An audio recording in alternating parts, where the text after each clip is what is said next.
So I have decided that I am going to review every single animated Scooby-Doo movie of all time. Scooby-Doo has always been one of my favorite franchises of all time, as it's always been a balancing act between wholesome humor and the horror genre. So join me on this adventure, and let's start by talking about the first Scooby-Doo movie, Scooby-Doo Goes Hollywood.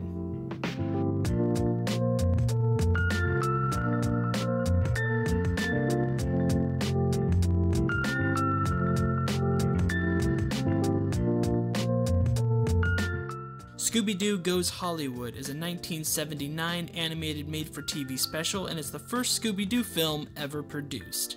The story is about Scooby and Shaggy being tired of their careers as stars of a Saturday morning cartoon, so they put together a handful of films to show their big-time producer to convince him to give them roles as dramatic actors in film.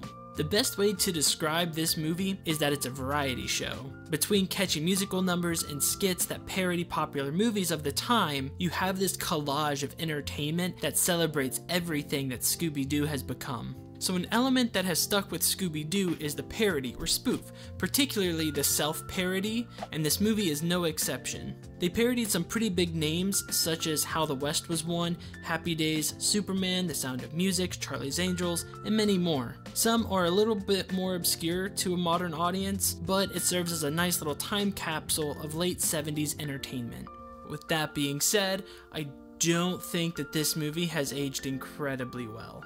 And of course, I would say that the original show would fare better with a modern audience than this movie. And some of that has to do with it being old school Hanna-Barbera animation, but I really believe that it comes down to the nature of the film and that it geared itself to an audience that was more specific to the times than even the original show was. The skits and music are very much so products of their time that can stand on their own, but as they come together, it kind of feels like the original Star Wars holiday special, being that it's an incredibly outdated variety show that lasts longer than its runtime.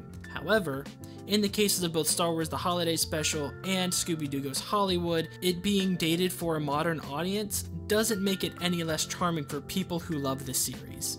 I actually think that the message and charm of this movie is even stronger and more charming now that Scooby-Doo has been around for decades, being able to reach and connect with an audience that keeps on growing. Although there is not a mystery or a big bad guy in a mask, this movie is a cute, charming addition to add to your list of must-see Scooby-Doo movies for huge Scooby-Doo fans. So please subscribe so that we can venture together through the rest of the Scooby-Doo catalog, and let me know down in the comments which Scooby-Doo movie that you're most excited to revisit. With that, thank you so much for watching. I hope you have a great day.